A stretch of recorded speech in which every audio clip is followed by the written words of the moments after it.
If you are online and would like a copy of the same exact thing, you can get that at bookoflifebuzz.com. And right under the Sunday service section, you'll have a handout PDF that you can click on, and you'll be looking at exactly what all the rest of us are looking at as far as note-taking and all that kind of fun stuff. So again, that brings us into 2 Corinthians chapter 11. We're going to go through the first half of that. So it's verses 1 through 15 that we're going to be looking at this morning. So a little bit of a context thing. It always helps me to kind of catch up where we're at because these chapters obviously flow together. There weren't chapters originally. So what was happening previous was that there were complaints about Paul that he was boasting. And not very good complaints, right? Not well-seated complaints. And so Paul spent some time previously kind of standing up for himself, that he's not doing these worldly, fleshly things like people are claiming that he's doing. And, apparently they're basing that claim on the way he boasts. And we talked about the word boast. It isn't so well used today. It's more like glorying. So it's not necessarily like a pride thing. It's like when you say, I'm proud of my son. That's not pride like pride. Pride is self, right? No, you're happy about your son's achievements. And so that's more along the lines of what they're talking about when they're saying Paul is boasting. And of course, Paul's great at that. He's boasting about what God does. And so he's boasting in the accomplishments of the ministry, not him, not that he's doing them. And specifically, he had addressed he doesn't boast beyond the limits. What he means by that is he's not boasting of other people's accomplishments. Paul's not going around saying, look at this amazing thing that the Apostle Paul did, but it was actually somebody else that did it. Some of them were. And then verse 17 summarizes just perfectly what we were going over. It says, let the one who boasts boast in the Lord. It's a matter of bringing glory to God for what God has done, and that's what he's doing.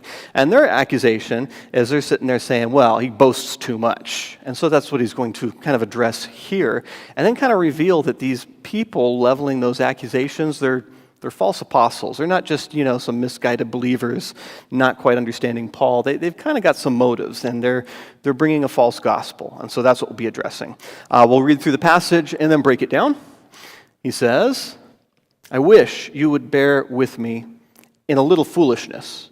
Do bear with me, for I feel a divine jealousy for you since I betrothed you to one husband to present you as a pure virgin to Christ. But I am afraid that as the serpent deceived Eve by his cunning, your thoughts will be led astray from a sincere and pure devotion to Christ.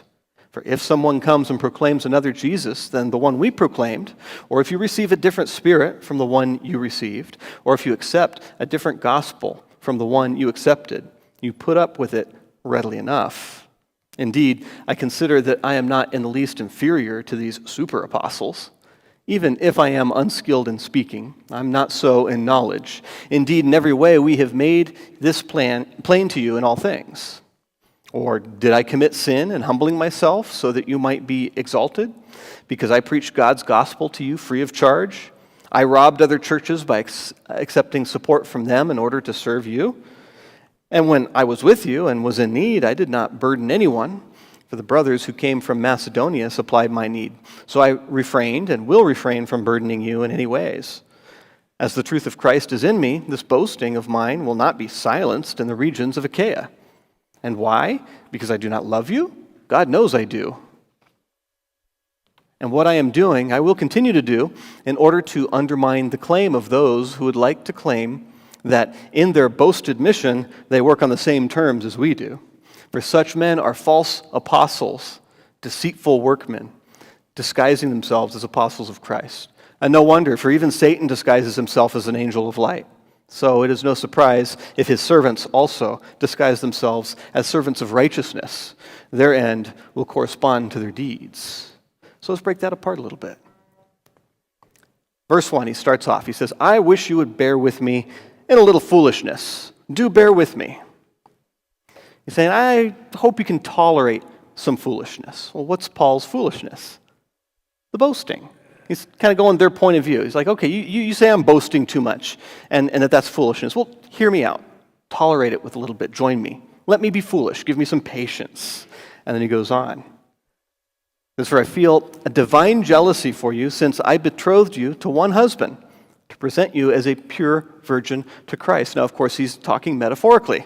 So we kind of want to break that down and see what he's talking about. He says he feels a divine jealousy. And so that word right there is not the same way we use it today. It's a different word for one. Obviously, it's Greek. But let's take a look at the meaning of this word so we can understand what he means by he's feeling jealous for the Corinthians. This is going to be Strong's G2205, if you want to follow along that way. And the word is zelos. And that might sound a little bit familiar because we use the word zealous, which is a pretty good definition of what this means. So what this means, this jealousy here, is that it is heat.